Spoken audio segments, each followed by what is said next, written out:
orden, esa formación. En el 9, ¿qué tenemos? Sobremonte. Cisneros ya.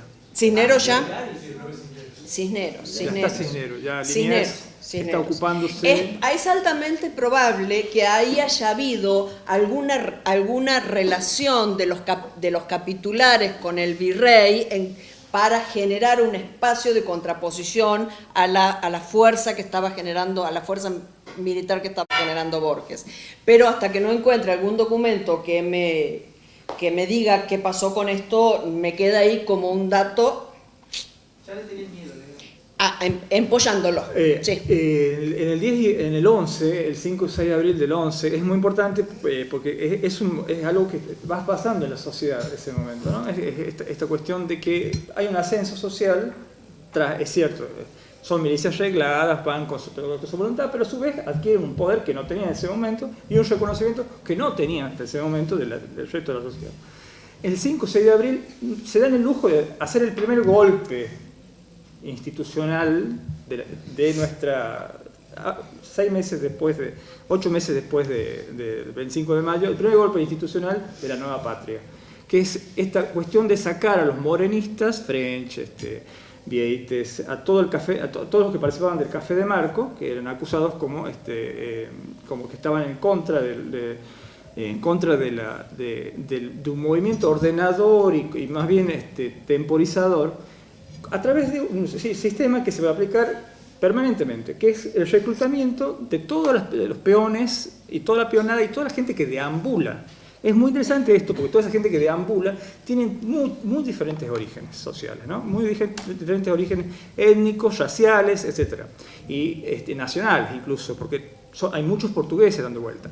Y Grijera, que va a ser el primer puntero argentino, ascendiente de Delía, Grijera le va a hacer el gran favor a Coronel Saavedra, porque es el capataz de sus estancias, de sus grandes estancias, dicho de paso, y les lleva a esta gente para deponer a los morenistas. Y con lo que le causa a Saavedra, primero, un alivio, se saca de encima en el gobierno a los morenistas, pero a su vez se granjea una enemistad profunda con los morenistas que estaban en el ejército en Potosí a punto de dar la batalla de Huanqui. Ese es un momento crucial, es un momento muy importante. Esta cuestión del ascenso de esta gente que ve que aparte firmaban con una X, ¿no? Esta cuestión de la firma de la X, qué sé yo, donde le piden al cabildo, fíjense, habiendo una junta, le piden al cabildo que saque a esta gente. El cabildo, puesto como figura de autoridad de este proletariado, que está frente al cabildo, imagínense la Plaza de la Victoria, que se llamaba en aquel momento, está frente al cabildo de aquella época, que eran los morenistas. Entonces uno ve que esta gente ya sabe que tiene poder, porque aunque son utilizados, aunque son mano de obra, ya saben que la próxima vez lo pueden hacer solos, sin necesidad de... Y aquí vienen los diferentes caudillos que vamos a tener de una y otra cepa, ¿no? Bueno, ahora te dejo. Yo estaba pensando, Marcelo, que a lo mejor una primera experiencia antes de esto de Saavedra haya sido la legión de los infernales de French y Beruti. Claro. ¿No es cierto? Que la historia argentina a ver, ustedes saben por la escuela que French y Beruti repartían cintitas celestes, carapelitas celestes y blancas, ¿no? Resulta que French y Beruti fueron los dos primeros piqueteros de la historia argentina. O sea, perdón, pero... No, hablo de puntero. Bueno, punteros. Bueno, yo digo los piqueteros. Tenían 650 tipos en la Plaza de la Victoria y repartían cintitas rojas, ¿no? Digamos que 650 hombres armados tenían, digamos. Y entonces le ponían la cintita roja al que le dejaban pasar armado, digamos, que estaba a favor de la revolución. Era un pequeño ejército. Era un pequeño ejército, o sea, claro, se hacía la revolución o se hacía. A ver, esta cosa de la negrita sin diente, ¿no? Que venden paradita caliente. Y estúpida e híbrida versión que nos han contado y nos han metido en la cabeza sobre lo que fue la Revolución de Mayo. La hibridaron tanto que finalmente uno cree que, ay, bueno, andaba la gente con los paraguas, que qué sé yo. Fue una revolución, a ver si la entendemos. Había 650 tipos armados que, si no se declaraba la Revolución de Mayo, atacaban el cabildo y estaban armados con los cuchillos acá, ¿me entienden? ¿No? Y French y Bruti nada de carapelita, ponían la cintita roja, decía, vos pasás porque vos estás armado, vos estás a favor de la revolución. A ver, hubo sangre, hubo muertos, hubo heridos, los batallones estaban rodeando la Plaza de la Victoria para entrar en acción. Entonces a mí me pone un poquito loca cuando disfrazan a los chicos para el 25 de mayo y todo. Sí, Rodolfo, perdón, pero a mí me sube la sangre a la cabeza. Esa purificación de la revolución, ¿es una acción de Mitre o es una acción posterior? No, Mitre habla de la Legión de los Infernales. Es el centenario. El centenario crea el mito, ¿no? El centenario es el que lava. No, Mitre no. Es una construcción de relato que al fin y al cabo la Revolución Francesa construye una nación poderosa y a nosotros claro, nos han metido ese relato de... ¡Ay, qué lindo! La revolucioncita. O sea, podría haber sido una cosa... Que es poderosa, es muy poderosa.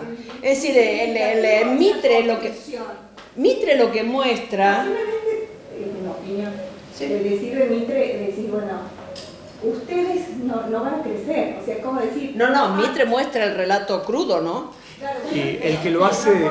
Como diciendo, hacer híbrida esa construcción del relato, en vez de hacerla poderosa, no empodera a todos, empodera solamente, no sé, como a un sector. Hay que leerlo a Mitre, porque Mitre lo muestra a Belgrano, dice que Belgrano, a ver, en esa escritura maravillosa que tiene Mitre, al margen de lo que uno piensa de Mitre, que es totalmente aparte, ¿no es cierto?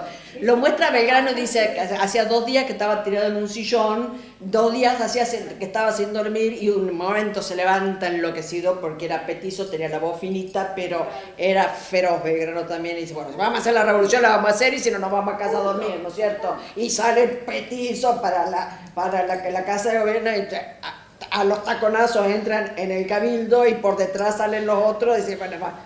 Es decir, claro, y después lo pintan en calza con el rulito acá. Hay como una... No es contradictorio, es a propósito, es bien... Bueno, bueno, pues vamos a volver a Francisco Borges, pues si no nos vamos mal, les aviso, y hoy tengo que terminar con esto y no lo dejo ir. Cerremos la puerta, Rodolfo. Bueno, yo creo que el año 10 es el que lo muestra a Borges en la potencialidad máxima de su figura como militar y como político. Cuando Cumulat expolia en todo ya declarado el proceso revolucionario, digamos, que ya, bueno, lo explicaste vos, no voy a volver a eso, arma toda una estrategia, pide licencia, se va a su estancia de Terené, desaparece y le deja el cargo de comandante a Juan Francisco Borges. Con lo cual el cabildo se enloquece directamente, empiezan a buscarlo a Cumulat expolia, no lo pueden encontrar por ninguna parte, y es Borges entonces quien va a actuar ya políticamente en todas las decisiones del cabildo, ¿no?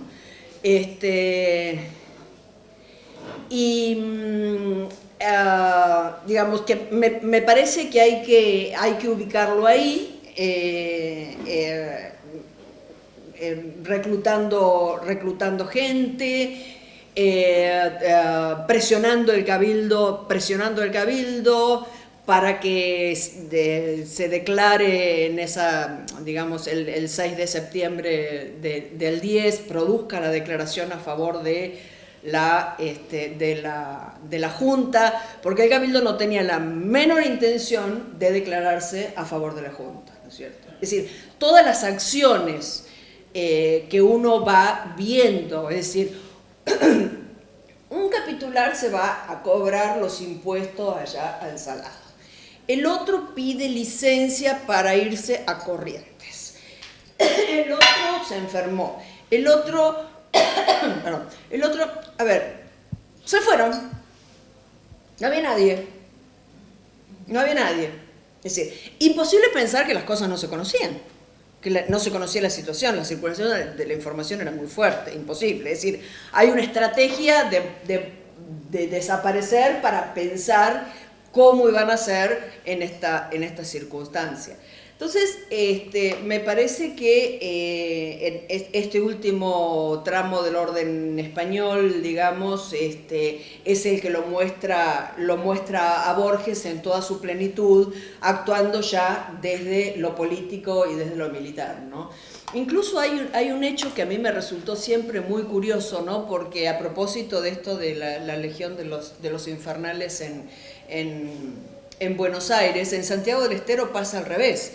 Es decir, cuando van a elegir el diputado que va a representar a la Junta Grande, mientras en Buenos Aires en la Plaza de la Victoria era tomada para asegurar la revolución, aquí pasa al revés. Todo el cabildo es rodeado por una suerte de francotiradores, algunos europeos y otros de otros lugares, para asegurarse de que en la elección del representante salga el capitular, digamos, el representante que el cabildo hispanista estaba queriendo, y si no los agarraban a tiro, ¿no es cierto? Entonces una suerte de reversión del orden bien particular. Entonces ahí yo haría un alto, porque me parece que hay que ponerlo en ese lado, ¿no? La otra cuestión es el del ejército auxiliar en camino a Santiago del Estero y ya ubicado en Santiago del Estero. Ustedes saben que para retomar un poco tu exposición, y esto es muy conocido por todos, pero para recuperar un poquito, cuando se forma la primera junta, hay ciudades que la aceptan, hay ciudades que no. Es decir, Córdoba, Ciudad del Alto Perú, Asunción, Montevideo, claro, le dicen, señores, no, con ustedes no. Entonces, la Junta ahí forma un ejército, digamos, para pasar a la acción militar y doblegar la voluntad de esas ciudades por la fuerza. Entonces, la primera acción es en Córdoba, y ahí se produce el fusilamiento de Liniers, de Gutiérrez de la Concha. Hay una acción, digamos, muy terrible con gente que había tenido una participación bien importante en los tramos previos, ¿no?, de la historia. Pero la acción de Santiago, el cabildo no se decidía a favor de la revolución, no tenía el más mínimo interés. Por eso es más importante la acción y la presión de Borges, ¿no? Toda la acción de Borges, ya actuando políticamente. Porque si no hubiera existido un Borges y no hubieran existido estas milicias altamente movilizadas por Borges, y si no hubieran presionado tanto y hubieran conseguido que Santiago se manifieste a favor de la revolución, el ejército no hubiera podido pasar por el norte. O sea que Santiago era la llave que podía conectar o desconectar a las ciudades que estaban en contra de la Junta, en contra de la primera revolución, digamos, para ponerlo así. Digamos, si el ejército no pasaba por Santiago del Estero, nunca iba a llegar al norte. Entonces era una suerte de bisagra que había que sortear, digamos. Yo trato de dimensionar eso, digamos. No tenían otro camino por donde ir. Yo les decía la otra vez, justamente que ese año había sido un año de inundaciones, había el río Dulce se había salido del cauce y se había unido con el Saladillo, lo que había transformado en una especie de tragedia. De nuevo, una tragedia conocida por los santiagueños, pero terrible para los caminos, ¿no? Teniendo en cuenta que los que venían eran soldados y que el número era no menor a 1000, era importante que estos soldados, estos 1000 soldados en caballo, pudieran atravesar más artillería, más piezas de artillería, las que le habían sacado incluso al ejército de Liniers, que en realidad era una especie de fantasma, pero le sacaron piezas de artillería y había que atravesarlas a través del lodo, ¿no? Esta cuestión del lodo, el pantano, el salitre, se va a transformar en un gran fantasma. Van a tardar un mes en entrar acá, y esto que voy a decir del 6 de septiembre, en realidad septiembre es un mes fundamental porque ellos están en las puertas. El 26 lo matan, fusilan a Liniers, están en las puertas de Santiago y no entran durante todo septiembre a Santiago, sino entran en octubre. Ese mes que pasan, hay un montón de situaciones, yendo y viniendo, comunicaciones sobre esto, el estado de los caminos, el conocimiento de la situación política y algo que yo ya les he mencionado, el capitán Alvariño. El capitán Alvariño se va a convertir en el eje del tema, y aquí hay una cuestión que yo la otra vez no hice suficiente hincapié. El 17, cuando él se presenta por tercera vez en el Cabildo, él está durmiendo en la casa de Borges. El 17 de septiembre, cuando se presenta al Cabildo, y vuelve a sorprenderlo, porque todos estaban expectantes de este tipo que finalmente de él depende su suerte económica y política, si esta revolución triunfa. Porque imagínense que eran los primeros meses, después de 250 años de dominio monárquico, era medio difícil imaginar una revolución, sobre todo para gente iletrada, básicamente, políticamente, como era la gente que dominaba el Cabildo. Y la élite santiagueña, salvo 2 o 3, y en esto ubico a Carol con facilidad, ¿no? A Pedro Francisco Carol, que va a ser el primero borgista y después no. Pero quiero contarles esto. El 17 él pide que, hablando de Carol, él pide Alvariño pide que los caudales, toda la Real Hacienda, deje de estar en manos del delegado de la Real Hacienda y pase a manos de Pedro Francisco Carol. Esto es sin duda una orden es una recomendación de Borges. ¿Quién era el caudal? Yo no lo podía saber, nadie lo decía, no lo podía nombrar. Era José Antonio López de Velasco. Era el hombre más rico de la provincia, era el que manejaba los dineros. O sea, era no sé cómo decirles que además tenía el banco, ¿se entiende? Era rico, tenía el banco. Era de los López de Velasco, lo que produjeron aquel famoso... Era el jefe de la familia, no solamente era López de Velasco, el jefe de la familia López de Velasco, cuyo hijo va... Tesorero de la Real Hacienda. Claro, es tesorero de la Real Hacienda, delegado de la Real Hacienda, su cargo era delegado, aunque después decir tesorero. Bueno. La cuestión es que él pide ese 17 que sus fondos pasen a Pedro Francisco Carol, que era un X, que le iba bien en el comercio, pero nada más que eso. Era bastante extraña la orden y el Cabildo acepta. O sea, hasta ese punto se podían rendir. Imagínense que todos los caudales que venían del juego, y todos, ya hemos hablado de esto, de las pulperías de Santiago y de a dónde iban los dineros, y bueno, tributaban a este delegado de la Real Hacienda. Y este delegado de la Real Hacienda tenía que conservar esa caja, y esa caja la conserva Pedro Francisco Carol, cuya casa está hoy en el LB11 o al frente, pero es en esa esquina. Pero además hay una cosa, López de Velasco tenía que rendir las recaudaciones, porque Santiago era una caja chica, digamos, tenía que rendir a la caja menor, que era la de Jujuy, todos los meses. Entonces hay un problema serio cuando Alvariño pero le ya se rompió eso. La cadena. Se había roto, pero Santiago seguía rindiendo. Santiago están los libros en el archivo. García del Villar, pero al año siguiente no quería entregar los libros. García del Villar, sí, borbónico, digamos. Claro, absolutamente borbónico, lo denuncia Borges. Borges dice el más borbónico, el más contrario a esa junta, le dice a la junta. El de las temporalidades. A García del Villar, exactamente. García del Villar, el que queda, cuando es desplazado López de Velasco, queda García del Villar, obviamente responde a López de Velasco, ¿no? En esta cuestión no hay que ser ingenuos. Él se niega al año siguiente a entregar los libros. De ahí es que esto que también te estás diciendo de responder a Jujuy, bueno, así, ¿no? Respondía cuando quería, no entregaba los libros cuando estaban pidiendo los libros. Es decir, había lo que estaban ocultando. Con lo cual los libros tienen toda una historia. Claro. Los libros tienen toda una historia. Yo lo que me preguntaba, porque el ingreso de Alvariño y de Balcarce es a fines de agosto. Balcarce va transitando en secreto. Digamos que van Chiclana. como en avanzadas, ¿no? Exacto. Van como en avanzadas, y el que llega y que se queda en la casa de Borges, que se convierte como en el centro del cuartel donde se reciben las donaciones y todo lo demás, es Alvariño.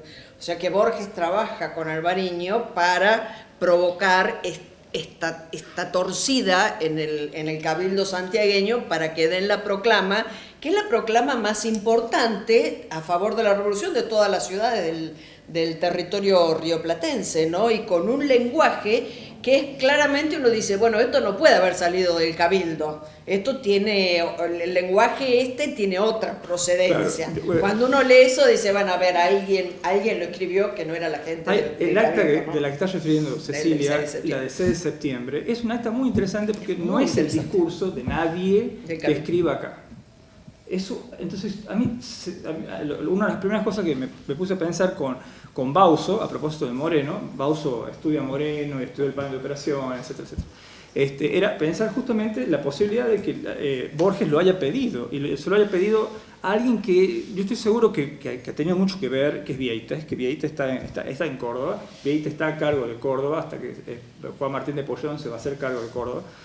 Pero mientras, Vieites está en Córdoba y tratando de manejar la situación de que acéfala, mientras van buscando a los contrarrevolucionarios, y hay una escritura y hay un impulso que no tiene que ver con el pensamiento de Santiago del Estero. No. Es muy extraño.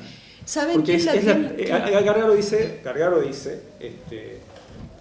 creo que con temeridad, creo que lo dice Gargaro, pero bueno, hay que respetarlo, es Gargaro finalmente, que es la primera declaración abierta donde se rompe la máscara de Fernando. Sí. O sea, la primera declaración revolucionaria y libertaria de un país independiente. Donde se habla directamente de revolución, ¿no? Claro. Es incluso muy altisonante el discurso, bien revolucionario. Respecto a ese... Lo transcribe, si lo quieren ver, el texto de José Néstor Achával, en los anexos, lo transcribe el documento. Es bien lindo para tenerlo en cuenta, ¿no? Porque uno dice, a ver, esto no tiene que ver con la historia del Cabildo, y Borges no podía escribir todavía eso tampoco, no. Hay un nivel de uso de los giros idiomáticos y un nivel de uso de la filosofía política de un tiempo que Santiago del Estero no conoce en ese momento, que Borges no conoce.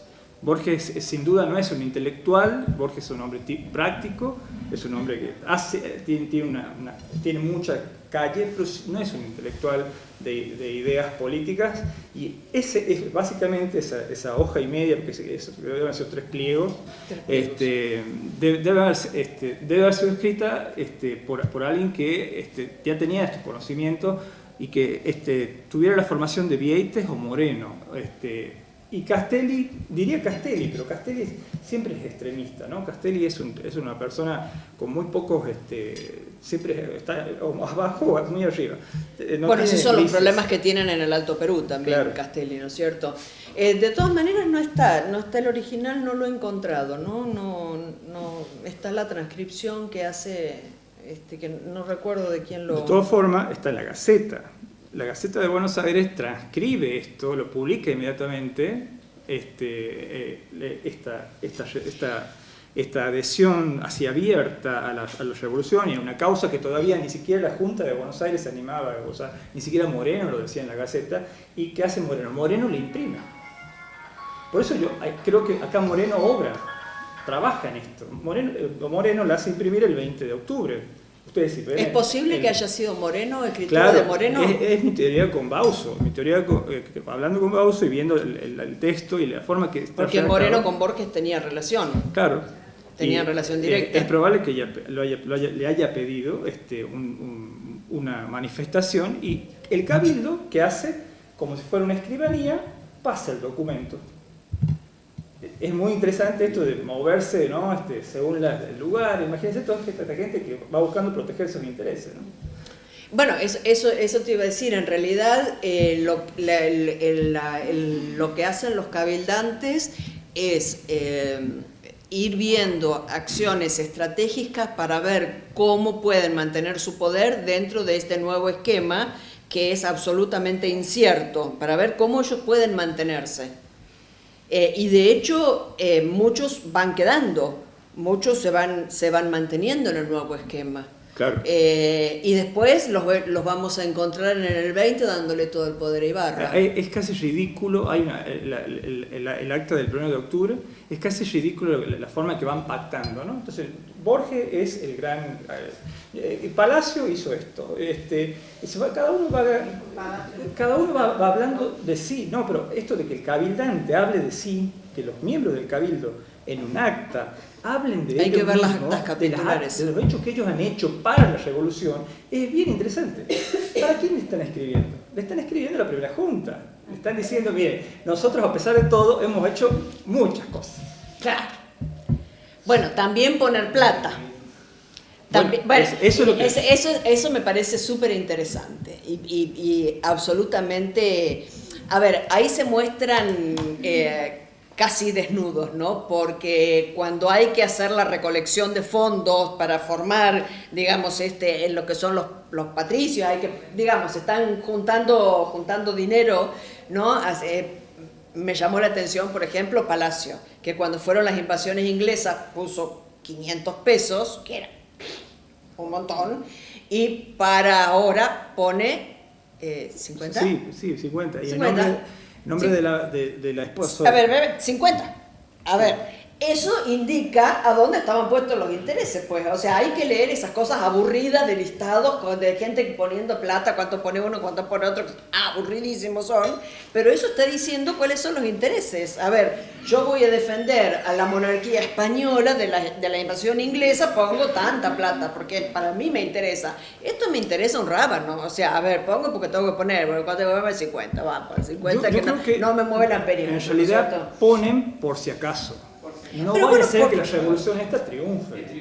Pero por eso, porque están generando estrategias para mantenerse en el poder, entonces van ahí especulando, así como firman descaradamente el acta porque para mí es un descaro lo que firmaron el 6 de septiembre, algo que no sentían ni pensaban nada, pero finalmente esa firma salva la revolución.